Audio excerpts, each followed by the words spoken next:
Welcome back to my annual Oscar series where I talk about all the Oscar categories. I rank all the nominees per category according to who I think deserves to win each Oscar. Then I make a prediction for who I think will win that Oscar. And right now I'm not going to be talking about short film categories, I'm leaving those out of this series. But right now let's talk about Best Supporting Actor. And the nominees are Mahershala Ali as Juan in Moonlight, Jeff Bridges as Marcus Hamilton in Hell or High Water, Lucas Hedges as Patrick Chandler in Manchester by the Sea, Dev Patel as Saru Brierley in Lion, and Michael Shannon as Detective Bobby Andis in Nocturnal Animals.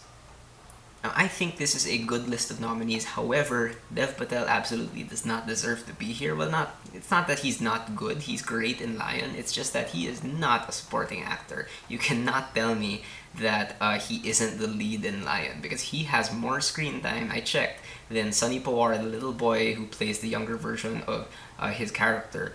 So it's just really weird that he's here. I hate category fraud. I hate that the Oscars does this just because Dev Patel has a higher chance of winning if he's in Best Supporting Actor compared to if he was in Best Actor.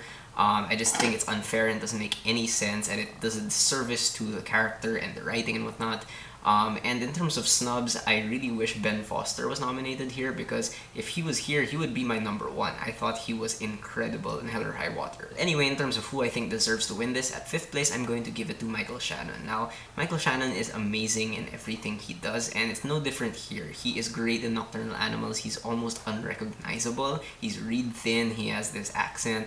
And what's great is that he captures this middle ground between really chewing the scenery, but at the same time being really nuanced, and only someone like Michael Shannon could pull that off. However, the reason why he's at number 5, despite him being great, is the fact that the film itself gives him nothing to work with. There's nothing to his character, there's no real emotional connection you can form with him. Because I guess unpopular opinion, but I hate Nocturnal Animals. I know a lot of people love it.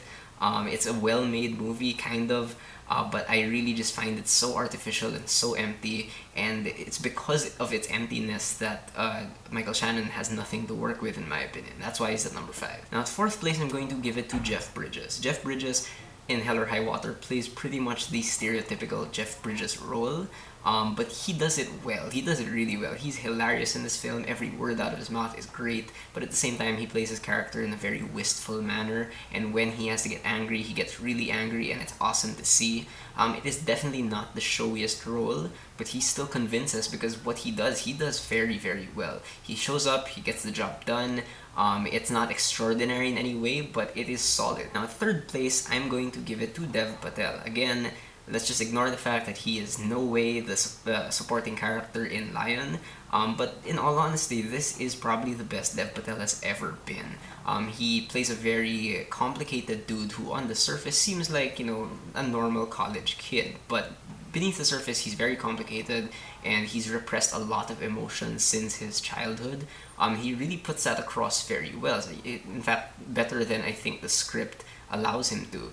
And towards the end of the movie, he lets out all of that emotion, and it just shifts wildly from one emotion to the next, and it's all really, really well communicated. The issue I have with this performance is similar to with Michael Shannon. It's with the film itself. I feel like the script doesn't give him much of a real trajectory to follow, so you can't really trace his emotional development throughout the film.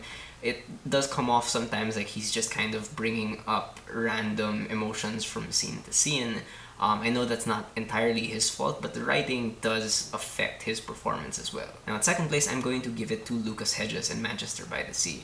And what's so great about his performance is that he matches Casey Affleck's subtlety beat for beat. And Casey Affleck is already incredible in Manchester by the Sea, but Lucas Hedges really goes toe-to-toe with him, and he holds his own, really. Similar to Casey Affleck and everyone in Manchester by the Sea, Lucas Hedges is extremely restrained in this movie, and he comes off as completely authentic because while he has suffered the death of a loved one, he makes this loss kind of come off as, in real life, it doesn't necessarily completely change you in one moment. He does feel that loss underneath, but it's usually just kind of on the side. This death does not completely change him in the sense that he is still a normal teenager who is immature in a lot of ways, but you believe him and you still see how he's been affected emotionally. It's just that he never, makes it explicit, and he really layers it on with a lot of nuance, and he comes off exactly like a teenager, how I remembered I was and how my friends were, and it was just really, really fun to see him hold his own among these towering giants. And finally, at first place, the guy who I think deserves to win Best Supporting Actor is Mahershala Ali. That's right, I am riding on this hype train, and I really think he deserves it, because while Mahershala Ali has very little screen time in Moonlight relative to everyone else, you really feel his shadow all throughout the film. That's how good he is in the first third of Moonlight. And what's great is that even if he doesn't have a lot of screen time, he comes across as a complete, fully formed character just through his acting, and he never explicitly states all the layers to his character. You really just see it through how subtle he is and how subtle he conveys all these different layers. He is really charismatic, but at the same time you can tell he's someone who kind of feels trapped in his environment. You know he doesn't want to be a drug dealer. You know he's ashamed of his line of work in front of in front of the young Chiron. But at the same time, he has that caring side to him, and he does become Chiron's father figure, and he is so important for that reason. And, he is arguably the protagonist of that first third of Moonlight, and he's great in it. And Mahershala Ali is also my bet for who I think will win this Oscar. A lot of people are seeing this as sort of like a career award as well, since he's in Hidden Figures, and he's good in Hidden Figures. He's also on Daredevil and House of Cards, and I hear he's great in both of those shows as well. And simply because no one else has the hype behind them, it's really just the Mahershala Ali show, and I think he deserves it. Alright, so those are my thoughts on Best Supporting Actor. What do you guys think of the nominees? Who do you think should win? Who do you think will win? Whatever you guys think, whether you agree with me or not, please leave me a comment. Let's have a conversation.